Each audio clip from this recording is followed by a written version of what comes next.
Today we are going to turn this dress into some bags you can use in your environment. So first I need to cut out the bags, and let's see, I think I can get 3 of them out of this dress, plus I'm hoping to get an apron out of the other side. So let's deconstruct the dress.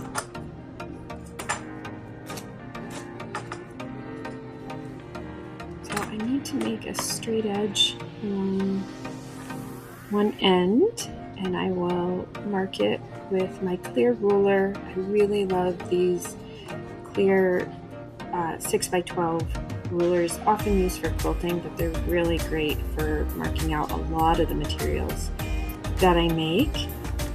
So I have my 2 straight edges in a right angle, and I need to cut these out.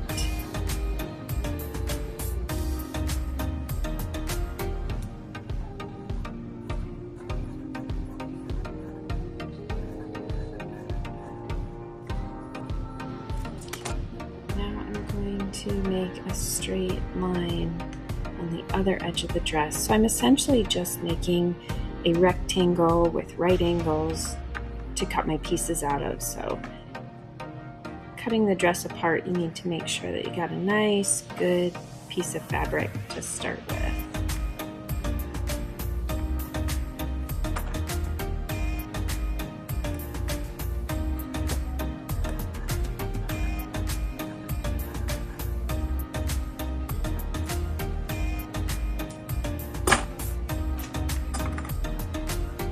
Now if I fold it over, I can make sure that I can get 3 very evenly cut bags.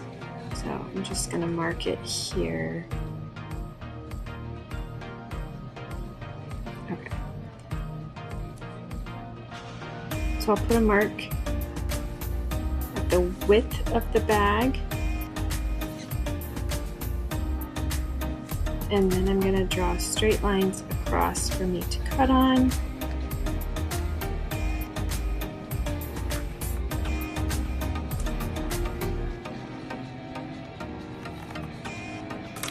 And now I can cut these out. And I'll have 3 even pieces of the fish fabric.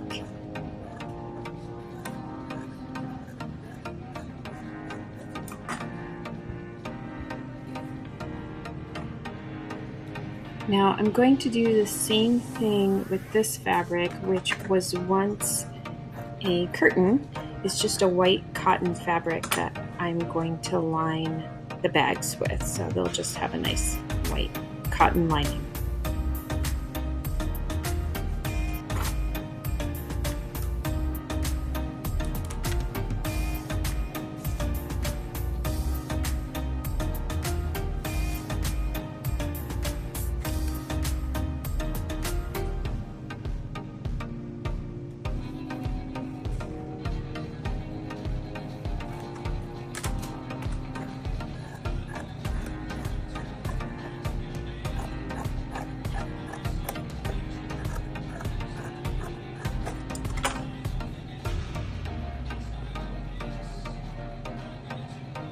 Now that the pieces are all cut, I am going to press them.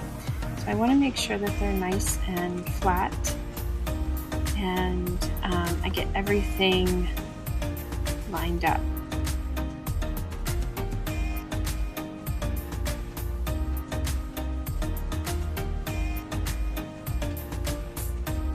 So I'm going to put them right sides together. So the nice side of each fabric together, and I'm going to pin the 2 long edges together.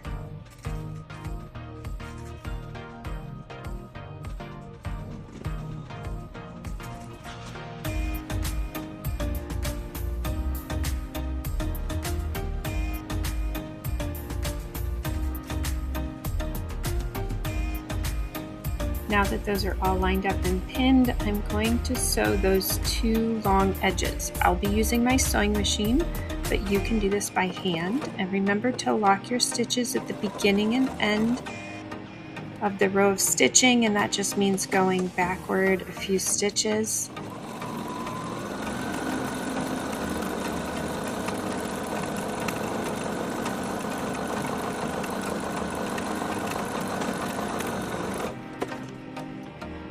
And now I'm going to turn it over and I'll do the other long edge. I'm really just sewing these two pieces of fabric into a tube. And don't worry about that little bit of extra, we'll get that cut off at the end. Now take my pins out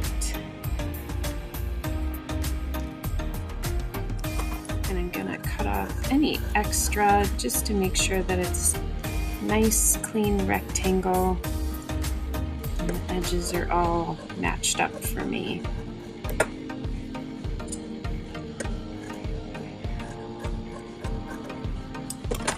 Okay, now we'll turn it right side out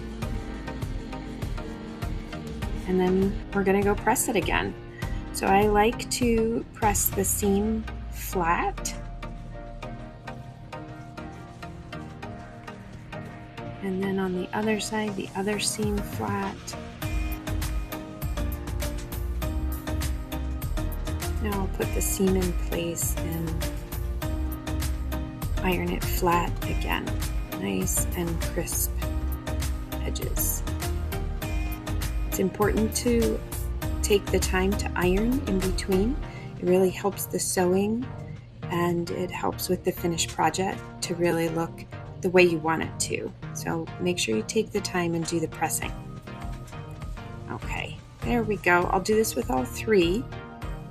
And now we're going to fold it in thirds.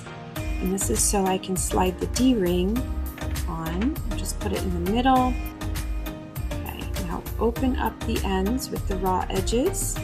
And I want to match them right sides together and pin it in place. So that is the bottom edge of the bag. And we're just going to pin those corners and right in the middle, just keep all the edges matched up. Now I'm going to measure 3 inches up on each side and pin it.